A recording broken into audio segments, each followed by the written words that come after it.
आइए हम पढ़ते हैं प्रकाश का परावर्तन।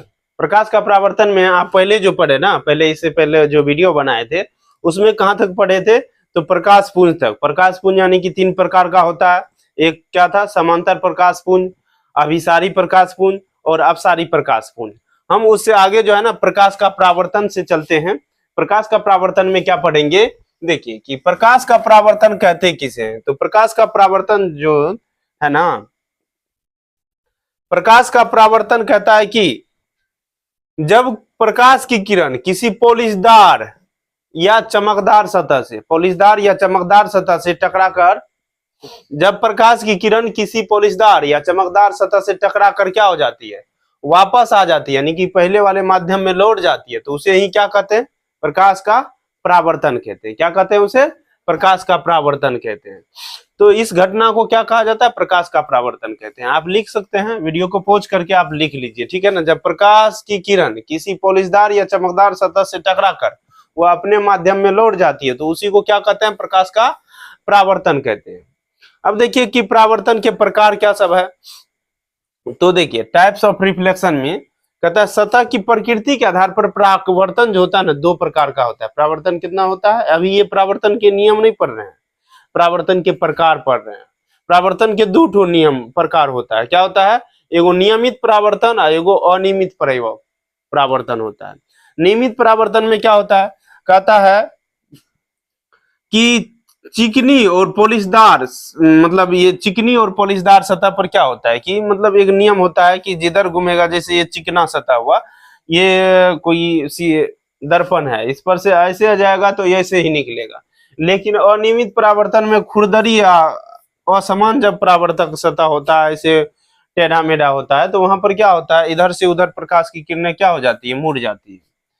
परावर्तन के बाद सभी किरणें एक निश्चित दिशा में समान क्या होता है, समानांतर रहती है, समानांतर चलती है। लेकिन इसमें परावर्तन के बाद जब होता है तो इधर उधर भिन्न भिन्न दिशाओं में क्या हो जाएगा, ऐसे ऐसे रहेगा।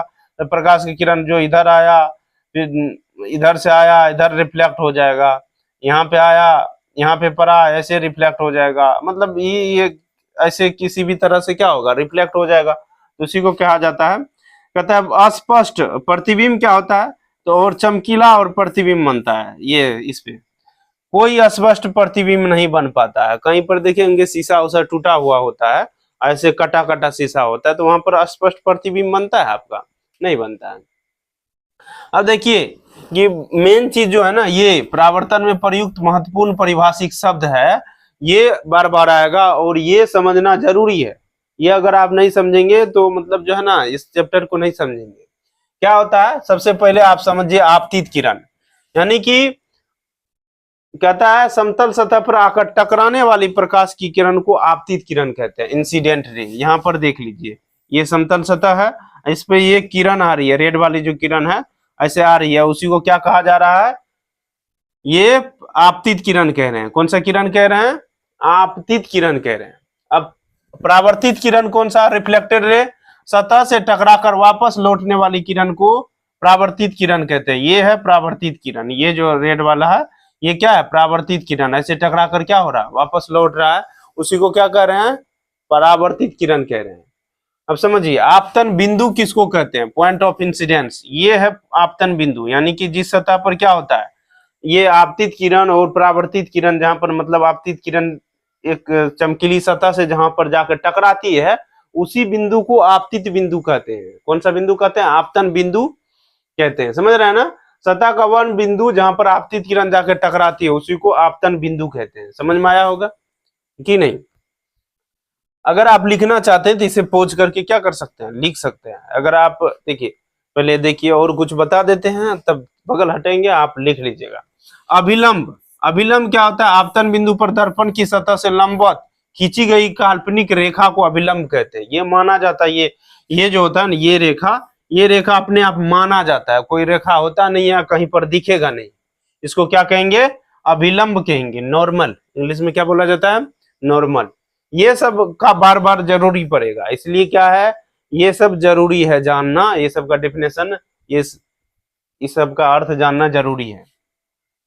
आपतन कोण, एंगल ऑफ इंसिडेंस, आपतित किरण और अभिलंब के बीच बनने वाले कोण को आपतन कोण कहते हैं। यानी कि ये जो होता है ना, ये आई से, यानी कि ये इंसिडेंस का आई लिया गया है।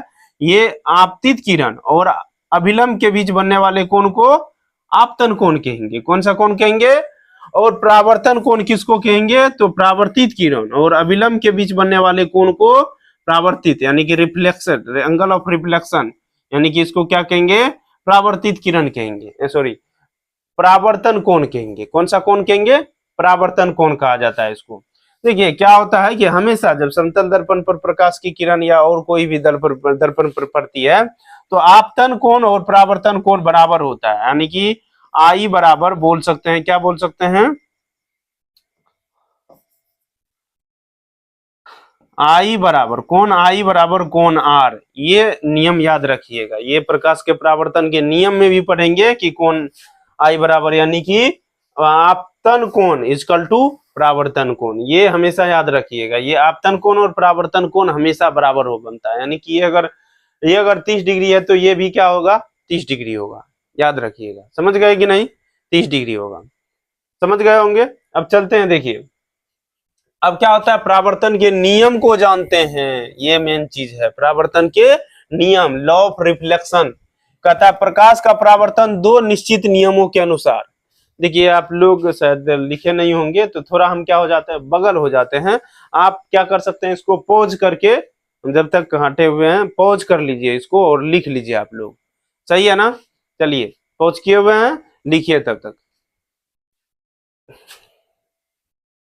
अब देखिए परावर्तन के नियम, law of reflection, law of reflection को जानते हैं। क्या जानते हैं? कहता है प्रकाश का परावर्तन दो निश्चित नियमों के अनुसार होता है। जो कितने निश्चित नियमों के अनुसार होता है? दो निश्चित नियमों के अनुसार होता है, जो सभी प्रकार की परावर्तक सतहों पर लागू होता है। प्रथम नियम है आपतित किरण, ये होता है आपतित किरण, परावर्तित किरण तथा आपतन बिंदु सभी और आपतन बिंदु पर खींचा गया अभिलंब तीनों एक ही तल में होते हैं। तीनों एक ही तल में होते हैं, एक ही ओर होते हैं। ये सभी क्या होते हैं? अभिलंब, आपतित किरण, परावर्तित किरण, सभी कितने कहाँ में होते हैं? सभी एक ही तल में होते हैं। समझने में दिक्कत नहीं ना? चलिए दूसरा नियम क्या होता है? अभी जो हम पहले पढ़े, आपतन कोण बराबर परावर्तन कोण, आपतन कोण बराबर परावर्तन कोण, ये दूसरा नियम है। आपतन कोण का मान हमेशा परावर्तन कोण के बराबर होता है, याद रखिएगा। आपतन कोण का मान हमेशा परावर्तन कोण के क्या होता है? बराबर होता है। समझने में दिक्कत नहीं ना? ठीक है। देखिए प्रतिबिंब, इमेज और इसके प्रकार। अब देखिए जब प्रकाश किरणें किसी बिंदु स्रोत से चलकर परावर्तन या अपवर्तन के बाद किसी दूसरे बिंदु पर वास्तव में मिलती है या मिलती हुई प्रतीत होती है तो उसे पहले बिंदु का प्रतिबिंब कहते हैं। क्या कहते हैं? प्रतिबिंब कहते हैं। यहाँ पर जैसे आप देख रहे होंगे ये दर्पण है, इसके अंदर क्या हो रहा है कि ये यहाँ पर वो कोई वस्तु रखा है, इसके अंदर प्रतिबिंब बन रहा है, तो उसी को कहा जाता है प्रतिबिंब। यहाँ पर ये अवतल दर्पण है, अवतल दर्पण के आगे वस्तु रखा है तो इसके अंदर या ये होता है क्या, यहाँ पर अवतल दर्पण में वास्तविक प्रतिबिंब भी बनता है, वो हम बाद में देखेंगे। जब प्रकाश की किरणें किसी बिंदु स्रोत से चलकर परावर्तन या अपवर्तन के पश्चात किसी दूसरे बिंदु पर वास्तव में पीछे, जैसे समांतल दर्पण रहेगा तो उसके पीछे हमारा इमेज क्या होता है? बनता हुआ प्रतीत होता है, उसी को क्या कहते हैं? प्रतिबिंब कहते हैं। क्या होता है? मिलती है, एक मिलती है या मिलती हुई प्रतीत होती है तो उसे क्या कहते हैं? पहले बिंदु का प्रतिबिंब कहते हैं। अब समझिए समतल दर्पण द्वारा प्रतिबिंब का निर्माण एवं गुण। समतल दर्पण पे किस तरह का प्रतिबिंब बनता है? तो समतल दर्पण प्लेन मिरर द्वारा बनने वाले प्रतिबिंब निम्नलिखित के विशेष गुण होते हैं। क्या होता है? आभासी एवं सीधा होता है। वो आभासी एवं सीधा, यानी कि आभासी मतलब समझ, आभासी सब समझ लीजिए, इमेजिनरी काल्पनिक प्रतिबिंब बनता है। जैसे समतल दर्पण में प्रतिबिंब बनता है, कभी आप दर्पण में शीशा में जो देखते हैं चेहरा, कभी उसको छू सकेंगे आप? नहीं छू सकेंगे, उसी को कहा जाता है इमेजिनरी या आभासी प्रतिबिंब। समझ गए कि नहीं? प्रतिबिंब हमेशा ये सीधा क्या होता है? आभासी एवं सीधा बनता है। आभासी वर्चुअल होता है, इसे पर्दे पर प्राप्त नहीं किया जा सकता। आभासी प्रतिबिंब को पर्दे पर प्राप्त नहीं किया जा सकता और यह सीधा बनता है, वस्तु के बराबर बनता है। जब भी क्या होगा कि समतल दर्पण में अपना चेहरा देखेंगे तो आपके जितना बड़ा है आप उतने बड़ा दिखेंगे समतल दर्पण में। और दूसरा दर्पण जब पढ़ेंगे उसमें छोटा बड़ा होता है चेहरा, ठीक है ना। उत्तल दर्पण में वही अगर अपना चेहरा देखिएगा छोटा नजर आएगा। दूरी की समानता, यानी कि वस्तु दर्पण में जितनी आप आगे रहेंगे ना, जितना दूरी पर दर्पण से, उतना ही पीछे आपका क्या बनेगा, इमेज उतना ही पीछे बनेगा। पार्श्व परिवर्तन, यानी कि वस्तु का दायां भाग प्रतिबिंब में बायां भाग दिखाई देगा। आपको लगेगा कि आपका दायां हाथ इधर है आपके बाहिने की तरफ, और उसमें बायां हाथ दिखेगा दाहिने की तरफ, यानी कि ये मतलब पार्श्व परिवर्तन हो जाता है। क्या हो जाता है, लेटरल इन्वर्जन हो जाता है। वस्तु का दायां भाग प्रतिबिंब में बायां दिखाई देता है, तथा वस्तु का बायां भाग प्रतिबिंब में दायां दिखाई देता है। ये समझ गए होंगे। ये हुआ समतल सतह, ठीक है। ये गोलीय सतह हो गया, यानी कि गोलीय दर्पण भी बोल सकते हैं। ये तरंगित सतह, ऐसे ऐसे अभी जो पढ़ रहे थे कि परावर्तन के प्रकार में, ठीक है कि नहीं, समझ में आया होगा आप लोग को, ठीक है ना। आगे देखिए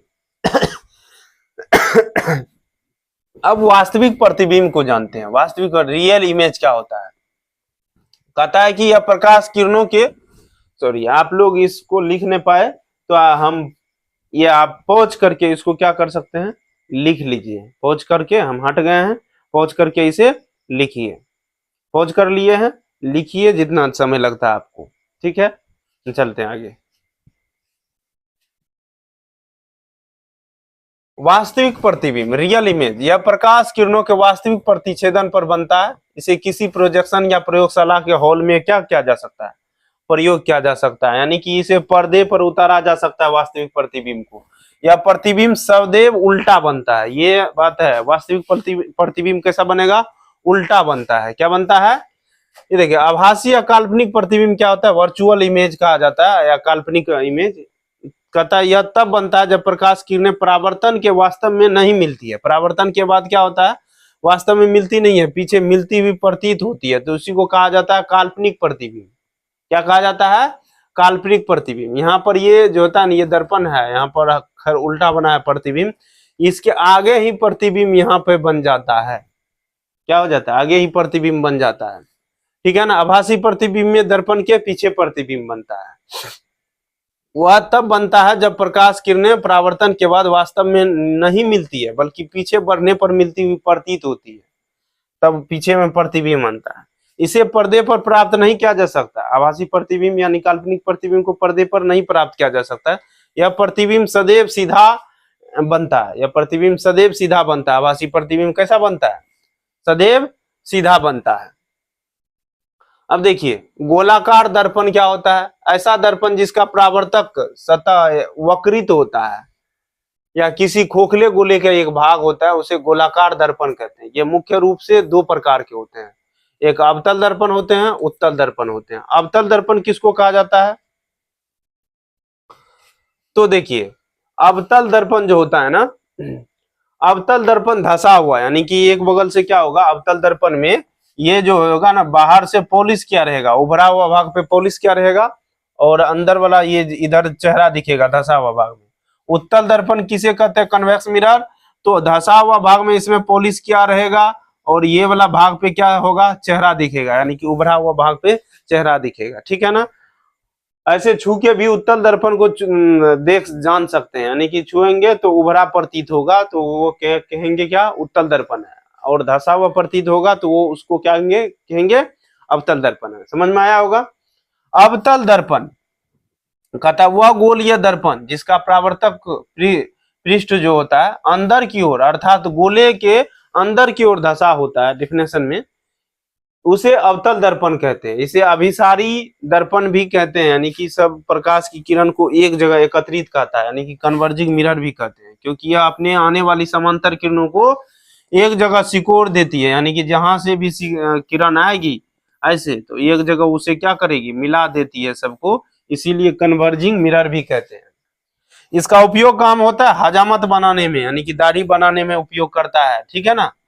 दंत चिकित्सा द्वारा मरीजों को दांत का परीक्षण करने में, टॉर्च के सर्च लाइट और वाहनों के हेडलाइट में शक्तिशाली समानांतर प्रकाश पुंज बनाने के लिए किया जाता है, गाड़ी के हेडलाइट में, ठीक है ना, अगला हेडलाइट में।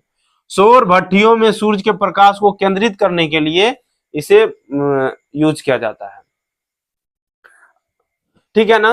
अब जान लेते हैं उत्तल दर्पण को भी जान लेते हैं। कहता है वह गोलीय दर्पण जिसका परावर्तक पृष्ठ बाहर की ओर उभरा होता है। परावर्तक पृष्ठ क्या होता है, यहाँ पर पृष्ठ लिखा है, क्या लिखा है, पृष्ठ बाहर की ओर उभरा होता है। बाहर की ओर क्या होता है, उभरा होता है, बाहर की ओर उभरा होता है। अभी बताया ना कि मतलब वह जिसका परावर्तक यानी कि जिस तरफ से चेहरा दिखेगा वो उभरा होता है, वह उत्तल दर्पण कहते हैं, उसे उत्तल दर्पण या अपसारी दर्पण भी इसे अपसारी दर्पण भी कहते हैं, कहा जाता है। क्योंकि ये जो होता है ना, इस पर प्रकाश का किरण जब पड़ेगा तो चारों ओर फैला देता है, इसीलिए क्या कहा गया, डाइवर्जिंग, डाइवर्जिंग मिरर भी कहा जाता है, क्योंकि यह प्रकाश की किरणों को क्या होता है, फैला देता है। ये इसे कहाँ में प्रयोग किया जाता है, तो वाहनों को रियर व्यू देखने के लिए, जैसे साइड मिरर के रूप में प्रयोग किया जाता है पीछे देखने के लिए, जिससे ड्राइवर पीछे बहुत बड़े क्षेत्र को, ट्रैफिक को आसानी से देख सके। सड़कों को तीखे मोड़ तथा दुकानों में सुरक्षा दर्पण के रूप में किया जाता है, ठीक है ना। आप देखे होंगे कि बस वाला जो होता है ना, बस ड्राइवर जो होता है उसके आगे में भी लगा होता है, पूरे मतलब बस में जितना सवारी बैठा हुआ है उसके पीछे का सब व्यू दिखता है बस वाले को। अब देख रहे हैं कि यानी कि वैसे प्रकाश की किरण जाएगी इसको और ये ऐसे होके ऐसे ऐसे मतलब एक्सटेंस कर देता है, यानी कि फैला देता है।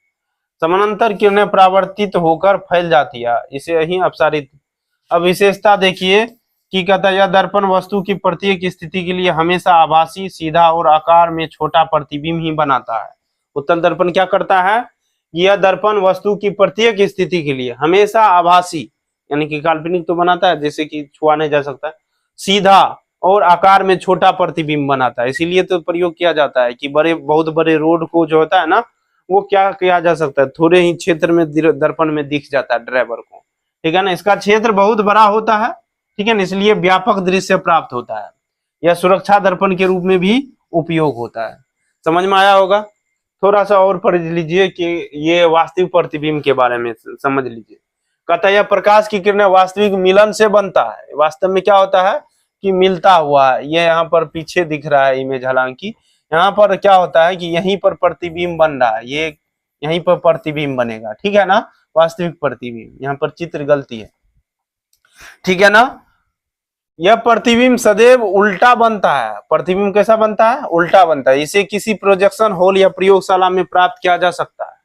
अब देखिए कहाँ पे प्रयोग किया जाता है, तो कैमरा, ये देख रहे हैं प्रोजेक्टर, तो आप लोग गांव में देखे ही होंगे, प्रोजेक्टर से पर्दा पर इमेज को उतार लेता है, तो वहां पर क्या हो गया, वो रियल इमेज हो गया। कैमरा से क्या होता है, कैमरा से जब फोटो खींचते हैं तो कैमरा के पीछे वाले लेंस पे वास्तविक प्रतिबिंब बनता है, जो कि वहां पे क्या हो जाता है, जैसे अगर आपको कागज पे निकालना है या जो चीज पे निकालना है वहां पे निकाल सकते हैं, ठीक है ना। मानव आंख में भी वास्तविक प्रतिबिंब बनता है। कहां पर, तो ये दृष्टि पटल पे बनता है, रेटिना पे बनता है, यहाँ पे पीछे में जाके, यानी कि आंख इतने बड़ा है तो वहां पर जाके पीछे में बनता है। सौर कुकर में यहाँ से पूरे प्रकाश ऐसे से लेकर के यहाँ पर एक जगह इकट्ठा कर देता है। प्रयोगशाला में, ठीक है ना, यहाँ पर ऐसे आ रहा है तो ये क्या हो रहा है कि यहाँ पर है, यहाँ पर से आ रहा है तो ये यहाँ पर से क्या करेगा कि ये समझ गए होंगे। हालांकि देखिए वास्तविक प्रतिबिंब के गुण क्या सब है, तो इसे पर्दे पर प्राप्त किया जा सकता है, यह सदैव उल्टा होता है, या वास्तविक किरणों के मिलन से बनता है, या वास्तविक किरणों के मिलन से बनता है। इसका आकार वस्तु की स्थिति पर निर्भर करता है, बड़ा, छोटा या बराबर, ये किसी भी तरीके का होता है। यह प्रकाश की तीव्रता में अधिक स्पष्ट होता है। प्रकाश की तीव्रता में क्या होता है, अधिक स्पष्ट होता है। समझ गए होंगे। यानी कि अगर क्या करेंगे कि अवतल दर्पण का प्रयोग ऐसे करेंगे ना, इधर से समांतर प्रकाश की किरणें आ रही है, एक जगह इकट्ठा, अगर इसे कहीं पर ये जहां पर फोकस रहता है ना, फोकस करेंगे ना, यहाँ पर अगर कोई कागज रखेंगे ना तो कागज जल उठेगा, इतना ताकत आ जाता है सब जगह से प्रकाश इकट्ठा होकर के। इस तरह से क्या किया जा सकता है, एक जगह अगर फोकस करेंगे तो वहां पर आग लग सकता है। इस तरह अगर बड़ा दर्पण रहेगा तो कितना बड़ा लकड़ी को भी क्या कर सकते हैं, जला सकते हैं। समझ गए होंगे। और आगे वाला चीज जो है ना, आगे अगले वीडियो में पढ़ेंगे। आपको अगर यह वीडियो अच्छा लगा, अगर आप पूरे वीडियो को देखे हैं, अगर आप मैट्रिक का या कोई कंपटीशन का तैयारी कर रहे हैं, तो आप मेरे साथ जुड़ जाइए और अगर यह वीडियो पूरे देख लिए हैं तो अपने आप कमेंट बॉक्स में लिखिए नेक्स्ट पार्ट, तो हम आपको नेक्स्ट पार्ट बना के देंगे और भी अधिक अच्छा से बना के देंगे। जो भी चीज इस वीडियो में कमी आ रही है तो आप हमें कमेंट बॉक्स में कहिए, तो हम आपको कमेंट बॉक्स मतलब जो है उस चीज को पूरा करने का कोशिश करेंगे। हालांकि अभी कैमरा नहीं है, मोबाइल से बनाया जा रहा है वीडियो, तो इसलिए क्या हो रहा है कि उस तरह से क्वालिटी उस तरह का नहीं होगा। अगर आप कैमरा आ जाएगा मेरे पास 2-3 महीना के अंदर देखेंगे, तब आपको हमेशा लाइव आकर के हम क्या करेंगे, एकदम से पूरे मैट्रिक और इंटर का तैयारी हम कराएंगे पूरा मेहनत के साथ। तो अभी से आप हमारे साथ क्या करिए कि जुड़ जाइए। धन्यवाद। ठीक है, चलते हैं।